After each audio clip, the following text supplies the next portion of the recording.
Ciao, buongiorno. Buongiorno.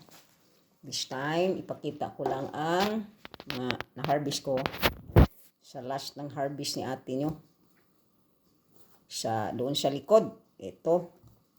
Ang mga bell pepper na lutuin. Pwede na ata itong lutuin, no? Tapos, yung eggplant. Ayan. Parang ano na sila kasi mainit dito sa kitchen. Parang nagda-dry na sila. Lutuin ko lang yan, no? Iano ko lang. Lutuin ang ihalo. Ayan. Tapos ito na yung mga kamatis. Yan sila, no? Medyo marami-rami sila. Ano ko lang para mabidyo-bidyohan ko. Kasi magaganda naman sila, ano? Kahit green. Green tomatoes. Ayan. Green tomatoes ni Shally. No? Magaganda naman itong uri ng kamatis na to. Oh, meron pa siya, malaki pa siya. Ito siya, baka mahinog na siya, no? Pwede na siyang mahinog, pwedeng kainin. Yan. Nag-notify na yung mga kaibigan. Marami nang nag-notify. Ay nako, tigok-tigok ng si ni Shally.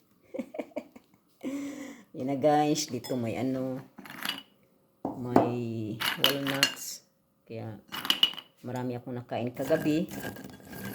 Tapos dito ang cheese nut na parang na sila. Ang nagbigay sa amin yung boyfriend ni Erica, may sila, may forest.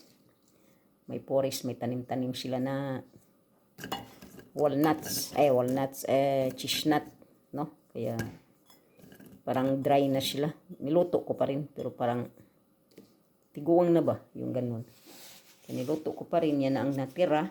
Kinain ko kagabi pero ngayon hindi, ayaw ko nang kumain. Kasi matamis ba.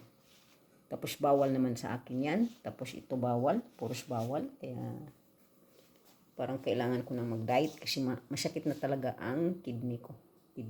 Masakit yung mga biwang. Kung saan-saan na lang. Kaya it's time to make diet. Ayan, no? So, sige na guys, yan lang ipakita ni ate Shally nyo. Tapos dito may chocolate. Ayan, baka wala na tong laman. Silipin natin kasi si Mateo mahilig sa chocolate. Nilalagay nila sa pancake. Yan, sa pancake. Ayan. Yan na guys, yan na yung ni Shally, last harvest. Hindi pa yan last kasi talagang yung sa harap namin ba yung kamatis ko. Yan, i-update ko ulit yan. Kaya baka naman may araw, no? Kasi kagabi may kalug-kalug. Kaninang umaga ba, nagising ako. Mag-alis 5 na yun, ha? Ang kidlat ba? Ang lakas-lakas ng kidlat. Di nagising ako. Ayun, yan na guys, oh. Marami yan sila, no? Mamaya i-short video ko, no? Nag-long video muna ako para may i-update tayo kahit walang manonood. Yan lang. Kaya wala naman talagang manonood. Sige na. Ciao na. Thank you for watching. Kahit walang manonood, thank you pa rin.